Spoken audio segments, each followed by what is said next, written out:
Lakwatsirang babae. Ngayong araw maglakwatsa na naman ang babae. Siyempre hindi yan aalis ang babaeng yan kung hindi siya maglalagay ng kuloriti sa pagmumuka niya. Magaling lang naman yung babaeng yan sa paglalagay ng mga kuloriti sa pagmumuka niya. Pero paasikasuhin mo yan sa bahay, ipaglaba mo yan siya, napakatamad niya. Pero utusan mo yan mag-makeup, mag-skincare, napakabilis niya. Ang kubita dito sa bahay naninilaw na.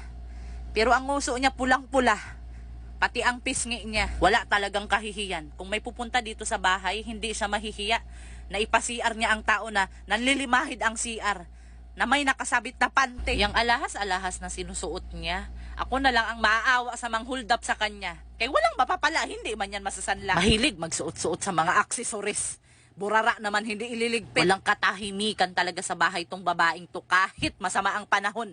Kahit mabagyuhin tayo, hindi talaga niya mapigilan ang pagkalakwatsira niya. Isasama pa ang mga bata sa mga kalukuhan. Sus, Dorinel, pag ganyan-ganyan ka sa itsura mo, ako na lang ang mahihiya sa'yo. Maganda tignan. Pero papuntahin mo ang mga tao sa bahay. Mahihiya ka talaga. Tignan mo ang ginagawa sa anak, oh. Pinapainom na mga kung ano-ano. Yang bata, kaya yan magkakasakit, magkakasipon.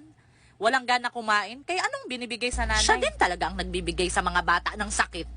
Kaya alam naman na hindi pa yan kumakain ng bata, paiinumin ng mga shake-shake na yan. Isa pa rin tong asawa sa babae, na nagkukonsinti sa asawa niya, na imbis mapagsabihan, natatakot sumusunod sa asawa niya. Malamang itong si Ricardo, ginayuma to ni Dorinel. Kaya bakit magsusunod-sunuran sa kanya? Kaya kung ako pa kay Ricardo, kung ganyan ang estilo sa asawa ko, pabayaan ko yan siya, uy. Iiwanan. Napakaswerte naman yung magsunod-sunuran ako. Tignan mo ang lalaki. Binibidyohan pa ang asawa. Susuportahan niya talaga ang pinagagawa sa asawa. Kung ako kay Ricardo, hindi ako magsunod-sunuran kay Dorinel. Sus! Pero anong magagawa natin kay ginayuma man ang lalaki? Ay, wala tayong magagawa kapag gayuma ang umipik. Kaya siguro bihira lang maglalaban ng panty ang babae kay ginagamit niya yan pang gayuma sa asawa niya. Hindi talaga mahihiya ang babae, oh. Maghawak-hawak siya sa mga damit niya na nakadisplay na hindi naman bibili. Ganyan ang gusto sa babae, oh. Pag makalabas siya, ang magkain-kain sa labas. Kay sosyalira man. Hindi man yan kakain sa lutong bahay. Gusto niyang magpakasosyal kakain sa labas. Hindi yan siya mapakali pag makahawak ng pera. Kay one day millionaire man. Yang hidsit na yan, nakailang bili na siya niyang babae. Kaya sobrang bingi na.